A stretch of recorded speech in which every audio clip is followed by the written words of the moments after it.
Hello, beautiful people, and welcome to another episode of the Nollywood Show, only on Afia Television. Here, Nollywood is not just discussed, it's debated, it's played with. Think of it as the fun Nollywood chaos you didn't know you needed. My name is Chinalurumogu Eze, your favorite Nollywood screen queen, and we're back at it again. Also, I'd like to say Happy New Month. Welcome to the month of July, and I hope you have so many things planned. This is the 7th month of the year 2026. That is to say, we have 5 more months to go before the end of 2026, and we'll be in 2027. Oh boy, it's getting real. So what are your plans? Yes, what are your plans for the rest of the year? And I hope they involve things that will be getting you 6 figures, 7 figures, because I'd really like to hear all about it, all the tea. I'd really like to hear all about that.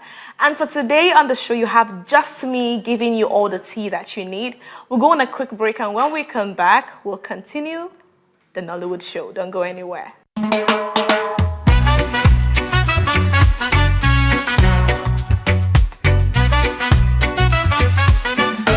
Welcome back to the Nollywood Show. My name is Chinalurumogu Eze, your favorite Nollywood screen queen. It is my absolute pleasure to announce that our phrase of the week is Olódò Uprising.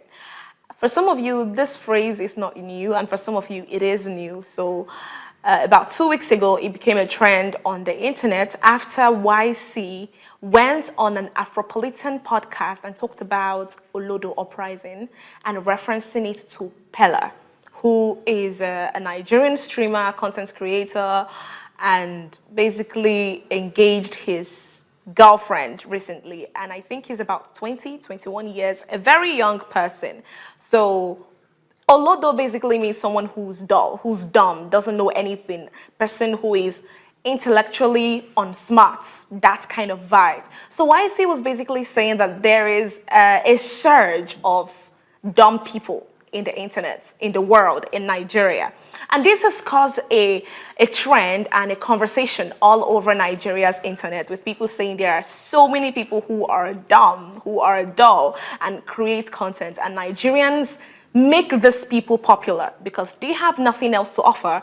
They have basically stupidity, and stupidity trends. Olódò Uprising that we even have right now. Olódò Uprising? Yeah, bro. It's terrible. I promise you. It's like we are trying so much to accommodate unintelligent people and ignorant people because we don't want them to feel bad and all these things. So now they're now like the majority. And we see these things all the time. So people are basically calling out some pages, some accounts, some creators that they feel are Olodos, basically. And some people also made sure to emphasize on some creators that are doing well, that their content should be out there more because they are intellectually smart, that kind of vibe. And the funny thing about this whole trend is that suddenly everybody feels like they are not Olodo, they are smart, they are sound, they are intelligent. That's very funny. But one way that you can get ahead of this whole conversation about Olódò Uprising is to ask yourself, am I an Olodo? Am I an Olodo? How can I not be an Olodo? So it has to do with unlearning, relearning, and just learning about everything. Stay informed, read as much as you can, because if you are an Olodo and you cannot contribute meaningfully to conversations, to solutions, then you are of no use. Despite the fact that the environment we are in celebrates people who are Olodo, but do not be an Olodo. Keep improving yourself and keep being a better version of yourself. So whether you want Olodo or not, I rebuke it and reject it for you. Now you understand what Olódò Uprising is all about, and I really hope that you are not an Olodo. Nobody that watches the Nollywood Show is an Olodo, all right?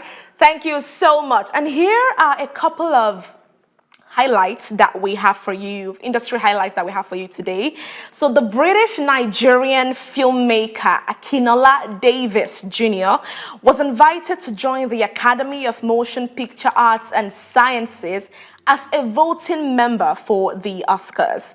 And his acclaimed debut feature, My Father's Shadow, was selected as the UK's official submission for Best International Feature Film at the 98th Academy Awards. The movie is set against the backdrop of the 1993 Nigerian election crisis and follows two young brothers navigating Lagos with their estranged father. The movie swept 5 awards at the Africa Magic Viewers' Choice Awards 2026, including Best Movie, Best Director, which is Akinola Davies Jr., and Best Writing. And that's not all. At the BAFTA Awards, My Father's Shadow won Outstanding Debut by a British writer, director, or producer. And at the Cannes Film Festival, it made history with a special mention for the Camera d'Or. I don't know the right words to use, but this is a huge win for Nigeria. As much as people have had so many arguments about whether My Father's Shadow is a Nigerian film or a British film, because it was sponsored by a British company, but the story is Nigerian. So that makes it a Nigerian film. All right? And we are so happy for My Father's Shadow, for getting all the recognition that it's getting, and for Akinola Davies Jr. to be a voting member at the Oscars. That's massive. That's huge. We are so proud of you, Akinola Davies Jr. We can't wait to see the next project you will be working on, because, I mean, you are made of Nigeria and nobody from Nigeria fails at anything. I said what I said. In the spirit of congratulations and happy memories, Nigerian actress and star of the Netflix series Blood Sisters has delivered a baby boy after months of battling uterine fibroids. She celebrated her 36th birthday with the announcement. Ini Dima-Okojie has delivered of a bouncing baby boy. This comes at a time when Ini has documented her journey to fighting fibroids for months. What is months? For years. Ini Dima has been fighting fibroids for a long time, and she has documented her journey. And when she finally posted about her pregnancy, social media went ablaze, because it is such a miracle. It is such a beautiful thing that she fought it and won. So we celebrate with Ini Dima-Okojie, and we love your bundle of joy, and he's such a cute boy, and we cannot wait to see what the future holds for you and your family. And if you're thinking of watching other movies by Ini Dima-Okojie, here are some of the movies she has featured in. We have Namaste Wahala. This was a Nollywood Bollywood movie that was actually funny. It's a romantic comedy. It would give you some fun feeling, but that's pretty much about that. But it was okay. Namaste Wahala. There's Behind the Scenes, which was last year, a Funke Akindele production. And for some reason, I didn't see Ini as that meek, soft-hearted person that I know her as. She played the role of a bitchy wife. Yes, that's the word. She was a bitchy wife to Toby Bakare in the movie, and she really delivered. And then we have It's Her Day, Flossom, Smart Money Woman, and many more. But for me, It's Her Day was the absolute best for me, because I wouldn't say it was the best, but it's one of my top movies of hers, because it was a comedy, and for her, the lead male star was Bovi. It was funny. It was really funny. It's on Netflix, so you can go check It's Her Day out. Ini Dima was amazing in the movie, and she delivered very, very well. And of course, Smart Money Woman, a journey of 5 best friends, their journey through love, through their finances, and everything in between. And Flossom also has to do with 4 best friends. I don't know, but I like stories that revolve around best friends, how they deal with relationships, drama, family, and everything that comes across their path. And typically, the friendship you see the one who is mean, you see the one who's a lover girl, the one who's more family-oriented, the one who's more sassy, you see all of that in the friend group. And when I think about it, if I ever get a Nollywood movie role, I would like to be featured as, wait, don't judge me, but I think I'd like to explore being a side chick, first of all. I said what I said. I think I'd like to explore being a side chick And if that's not it, I want to explore being in a friend group. Yes, just like Ini Dima in Smart Money Woman and Flossom. It's just beautiful. I mean, it represents women power every time, every day. So I'd like to be cast in that kind of setting, right? So that's all of it on the industry highlights we have for you today. We'll go on a quick break, and when we come back, I will give you something exciting to look forward to this weekend. Don't go anywhere.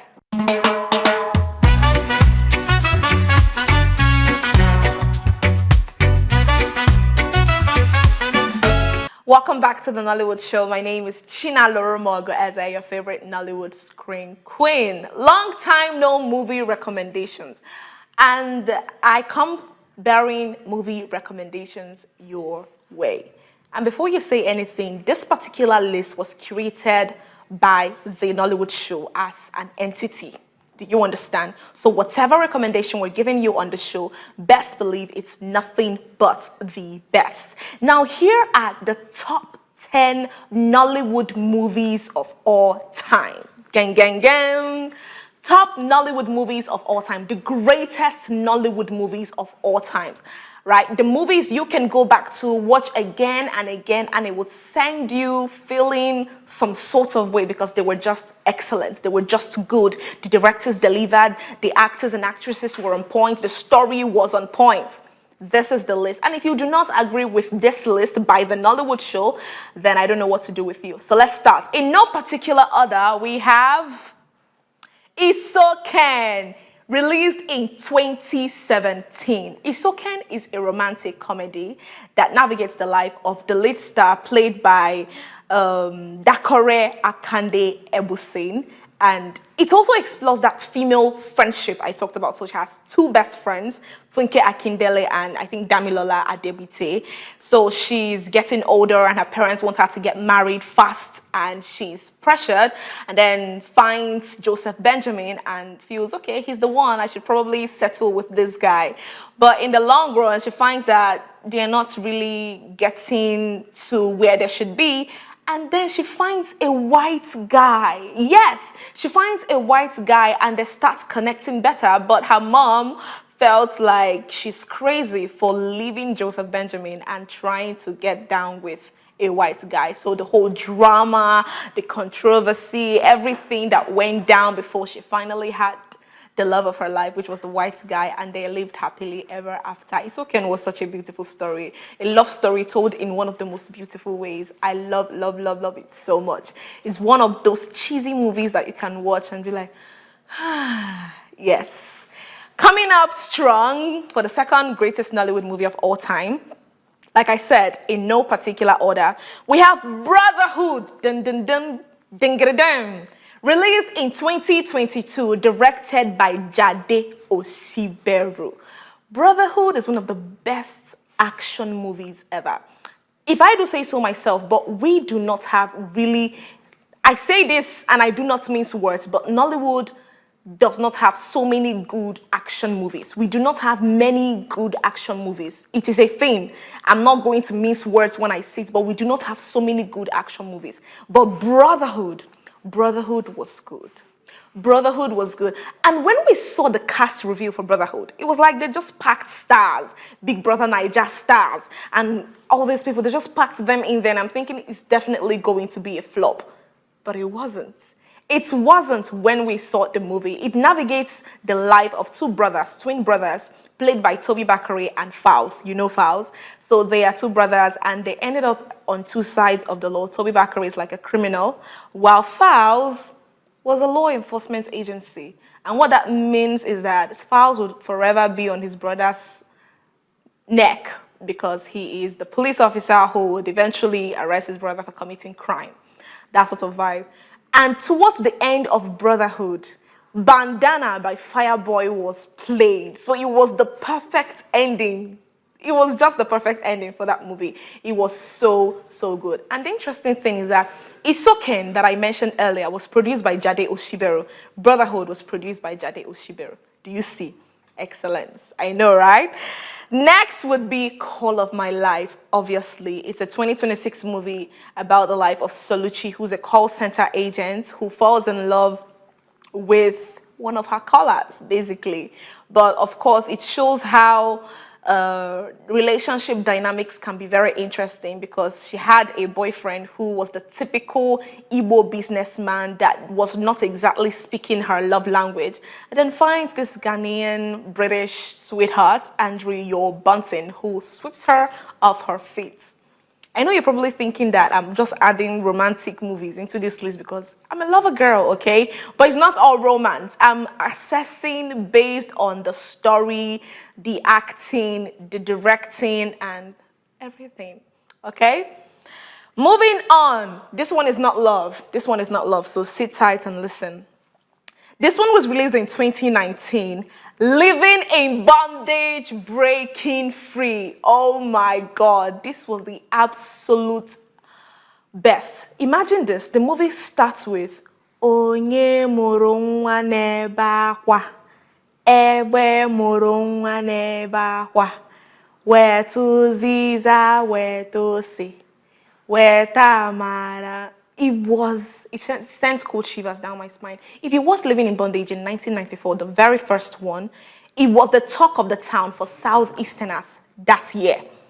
Even till date, I think my mother still remembers the plot and storyline around Living in Bondage, and still remembers Andy Okeke, which was played by Kenneth Okonkwo. So the sequel, you would think maybe the sequel would be a flop, which is Living in Bondage, Breaking Free, but it was not. It was on point, it was beautiful, storyline was great, and then the infusion of Richard Williams, which was played by Ramsey Noah, and then the protagonist being, trying to remember his name, the guy that played Nnamdi Okeke, that is Jide Kene Achofosi. All of them came together and delivered a masterpiece of a movie. You should watch Living in Bondage, Breaking Free. If you haven't watched it, you should, yes. Coming in, number 4, remember I said this is not a hierarchical listing. I'm just listing them randomly. So at number 4, we have Lionheart, released in 2018. But of course, yes, Lionheart by our very own Genevieve Nnaji. I really want to see her on my screen again. And I think one of the beautiful things about Lionheart, it wasn't just because it was a family drama. It brought together our veteran actors in the same movie. We're talking Onyeka Oweno of blessed memory. We had Nkemowo, we had Pete Edochie in the same movie. And whilst I think Fino's casting as Genevieve's brother in the film was a bit but it was still okay. And then we had, I think, Peter Okoye of P Square as a love interest for Genevieve Nnaji. It was such a beautiful story, told in one of the most beautiful ways. Family drama, daughter wants to take over the family company. There's a bit of issue, and she has to have some sort of tribal relationship with a northern part of the country, because she had to travel all the way to the north to have some sort of partnership with her father's company, Obiago. That kind of vibe. It was really beautiful, and I love Genevieve Nnaji, and I hope you do too. So you should watch Lionheart today. This is your sign to go back and watch it. It was a really beautiful family drama. It's something you can watch with the whole family, and you all feel the love for Nollywood all over again. All right? Next up would be King of Boys in 2018. There was no way I would make this list without mentioning King of Boys. King of Boys was that movie. It was really that movie. Part 1, part 2. I think the part 2 or season 2, the part 2 was a 3-hour movie. Do you understand that? 3 hours. The part 2 was for 3 good hours. The story navigates the life of Eniola Salami, which was played by Shola Shobowale. So Lagos politics, being the king of the streets, coming from nothing, being that person, trying to navigate power, that sort of vibe. That was what King of Boys was giving, and it was really so beautiful to see. I love the fact that Shola Shobowale stepped into that role as Oba. Typically, you may see a guy maybe cast in that role as the boss who has bodyguards and men who do their bidding, go and kill this person, go and threaten this person. But it was a woman calling the shots, and not even a young woman, an older woman. It was such a badass thing to do, and I loved it to the core. And I think the director, I'm trying to remember the director of King of Boys. Oh my God, Kemi Adetiba. Yes, she said something about part 3 coming back again. Wow. Okay, no problem. And of course, the next is Wedding Party of 2016, directed by Kemi Adetiba again. You know, there was a trend on the internet that said the last time we had a very good romantic comedy was in 2016, and it was Wedding Party, and I do not disagree. Wedding Party was so good. It was so good. It is that romantic comedy that will get you laughing, get you cheesy, that sort of vibe, and it was just so beautiful to see. I loved Wedding Party, not Wedding Party 2. Part 2 was good because it was Destination Dubai, when they traveled out of the country to have the wedding of the other son. But the part 1, the wedding that made Adesua Etomi to get married to Banky W, sign me up. It was the best thing after jollof rice. That year, oh my God, that year it was the talk of the town. It was such a beautiful movie. I loved. You should watch it today. Yes. Next up, I know this one is love. The other one is love. But romantic comedies are just it, right? Fine Wine, released in 2021. Think of this. A man who is in his 60s falls in love with a girl who is in his 30s. I don't mean that sugar daddy nonsense we're gonna do. I don't mean that. I don't mean the one you see someone who's just trying to take care of you. No, I mean actual love. A 30-year gap between the lady and the man, and they actually fall in love. But get this, the man doesn't look like he's old. He's actually a hot-looking somebody. And it was played by Richard Mofe Damiju. Of course, you know RMD is actually a hot man. He is. So the costuming and the makeup give him such young look, but not so young, but make him eye candy that ladies find him very attractive. And the lady was probably in her 30s, and they actually fell in love. It was such a cheesy thing. It was so beautiful. Fine Wine is one of the best movies ever. One of the best romantic comedies. It wasn't a romantic comedy. One of the best romance movies out there. And one of the best Nollywood movies of all time. The acting was on point. The execution, it was just so beautiful. And the next would be The Meeting of 2012. I did not know that Rita Dominic could be a bitchy receptionist until I watched The Meeting. I'm talking bitchy receptionist. I did not know she could execute that role until I watched The Meeting. She delivered in that role properly. The Meeting was such an interesting movie. It talked about, it narrated the life of a girl who was an NYSC corps member. I think she just finished serving, and it was played by Linda Ejiofor, our star girl, and she fell in love with an older man, Femi Jacobs, but the setting on which they met was what made the movie what it is, right? So The Meeting is actually one of the best movies you can actually watch. 2012, but it's still fresh. And finally, we have, guess what it is? Some of you might be thinking, why haven't you mentioned this movie? Why have you mentioned that movie? I know. Gangs of Lagos, released in 2023, produced by Jade Oshiberu. When I said Nollywood was not giving us enough action movies, I was right. This same Jade Oshiberu gave us Brotherhood, and gave us Gangs of Lagos, right? It's one of those action movies that gets you in your feelings. So a character dies, and you're grieving for the character. Everything that has happened around the character is just keeping you on your toes. It was such a beautiful action movie. I loved it so much. I loved it. And I love the fact that the Chike we know, who is a singer, starred in the movie and really gave it all that it needed to have. I need to see more of that, because it's not every day you see singers who are actors. It's not every day you see that. But Gangs of Lagos, we have Adesua Etomi, we have Toby Bakare, we have Chike, we have Bimbo Ademoye playing in the movie, and it was just so beautiful. I hope that all 10 movies I have given you, that you will go back to watch some of them if you've not watched or if you like rewatching. But these 10 movies are my personal list of the greatest Nollywood movies of all time. You should check them out again. And I would absolutely love to read from you. Tell me your favorite Nollywood movies of all time. You can tell me on Instagram at Nalu_Kings or reach out to us on Instagram at Afia TV Official. I would love to read from you. And I will definitely spotlight it on the next episode that so person mentioned these movies as the best Nollywood movies of all time. Yes. So thank you so much for staying with me on today's episode of the Nollywood Show. I had fun curating this list and explaining what these movies mean to me. And I hope you had fun listening to me yammer about what these movies mean to me. Thank you so much. My name is Chinalurumogu Eze, your favorite Nollywood screen queen. And I will see you next time. Bye-bye.